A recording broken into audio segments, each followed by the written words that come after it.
Forging links. Forging links. Forging links, one person at a time.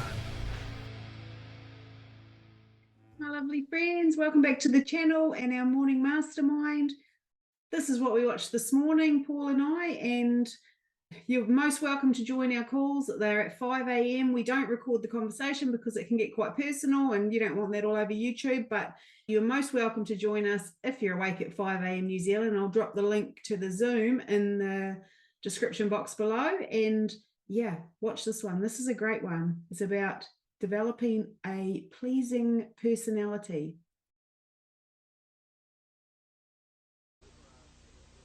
I'm happy to be with you for our 5th visit, and our subject is a pleasing personality. Your personality determines whether people are attracted to you or shy away from you. It is the show window in which you display your character to the world, and it is the one thing which distinguishes you from all other human beings.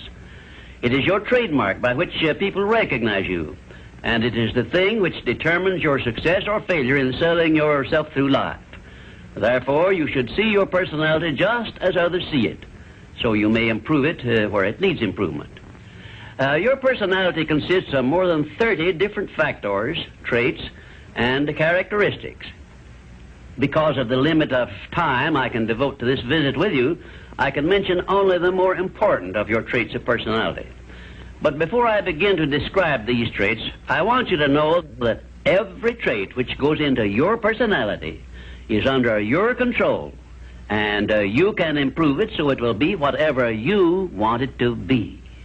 Let us start with the most important trait of your personality, your mental attitude. This is the trait with which you attract people to you and cause them to like you, or repel them and cause them to dislike you. Your mental attitude must be positive if you attract people to you. How do other people know whether your mental attitude is positive or negative, you may ask? Well, the answer is easy.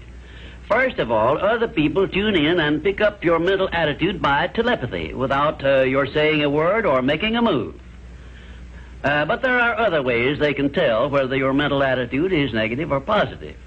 You disclose this information by the tone of your voice, whether it is pleasant or harsh, by the expression on your face, whether it is soft and pleasing or harsh and scowling, by the courtesy and consideration you show other people, or the lack of these. So you see, there is no escape from revealing to others the exact nature of your personality. The next most important trait of your personality consists of your flexibility of your mental attitude or your lack of it. If you have flexibility, you adjust yourself to all the circumstances in your relations with others without losing your composure or allowing yourself to become irritable or angry. Just remember, if you have flexibility of your mental attitude, it will be impossible for anyone to make you angry or to irritate you without your consent or cooperation. Now, this is worth knowing, isn't it? You cannot control the actions of other people which might justify you in becoming irritated by them, but you can control your reaction to all such circumstances by exercising your trait of flexibility. And you will observe that all people in the higher brackets of success have this flexibility, and they do control their reaction to the influences of other people. The third most important trait of a pleasing personality is the ability to control and direct your emotion of enthusiasm. Enthusiasm is one of the means by which you can give forcefulness to your words, but you must be able to turn it on and off at will as definitely as you can turn on and off water at the spigot. Uncontrolled enthusiasm often makes people boresome. It also may open wide the window to one's mind through which other people may enter and influence one in ways he does not wish to be influenced. The fourth most important trait of a pleasing personality is a sincerity of purpose. The person who is not sincere in all relationships with others is soon detected and rejected, because no one is attracted to the person who thus endeavors to deceive others.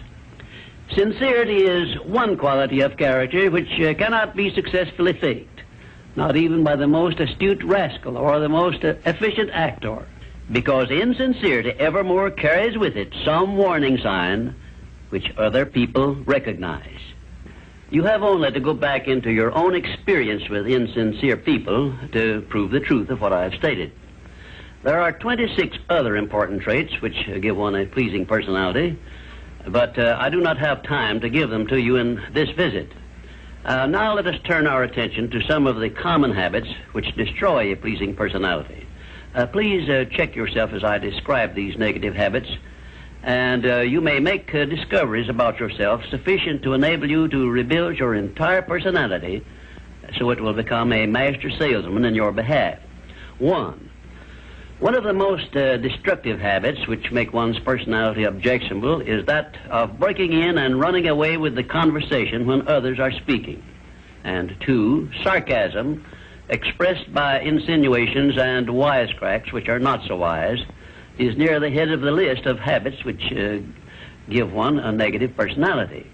And 3rd, vanity expressed by either words or actions is sure to make one unpopular. And 4, indifference in listening while others are speaking is sure to be noticed and resented. It is more profitable to be a good listener than it is to be a good talker, because one is always apt to learn something while listening to others, but never learns anything from hearing himself talk. 5, the attempt to flatter where flattery is obviously not deserved will bring quick resentment from others. Also, it will put them on notice, if they are wise, that the flatterer wants something he perhaps should not get. And 6, the habit of finding fault with the world at large and people in general is never a popular habit, and it is no part of a pleasing personality. It is far better to direct conversation to the circumstances and things which are right than to complain of those which one believes to be wrong. And 7, one of the very worst habits which destroy a pleasing personality is that of openly and directly challenging those with whom one may not agree, where there is no obvious reason for doing so, except the desire to be on the opposite side. And 8, the habit of volunteering unsolicited advice to others who have not requested it can make one an intolerable bore. Free advice usually is considered to be worth just what it costs, which is nothing but the patience with which to listen to it. And 9, the habit of speaking of one's physical ailments, worries, and personal problems may be tolerated by others, but this habit will never make one welcome or pleasing. If you wish to make yourself welcome in your relations with others, manage to talk about things which interest and concern those to whom you are speaking. You will never be boresome to the person to whom you are speaking of himself and the things which interest him, a truth which all master salesmen understand and respect. And 10, the habit of endeavoring to convey an impression of superiority through the use of words and topics unfamiliar to others is a surefire destroyer of popularity.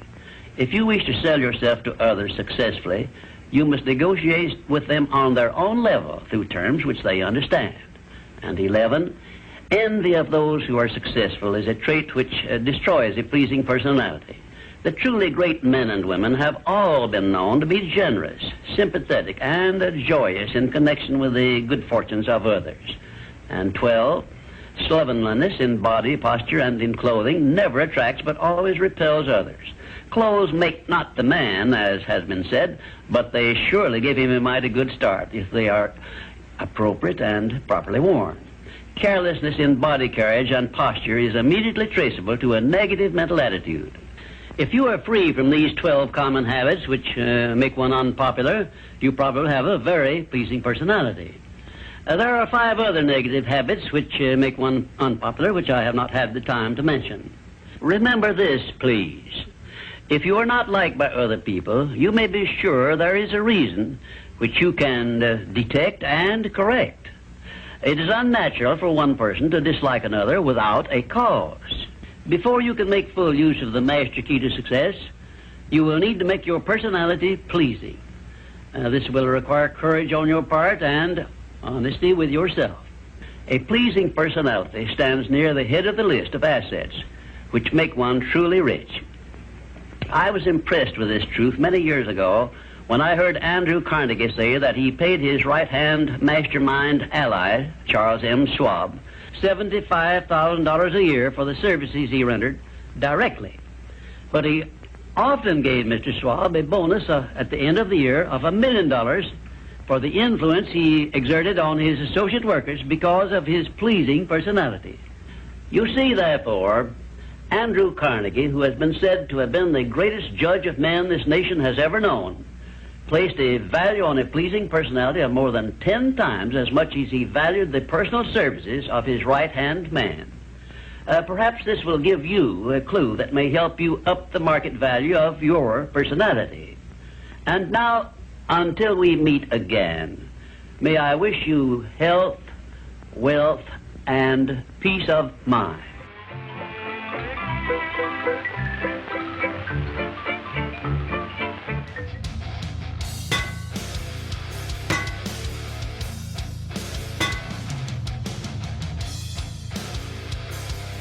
Forging links. Forging links, one person at a time.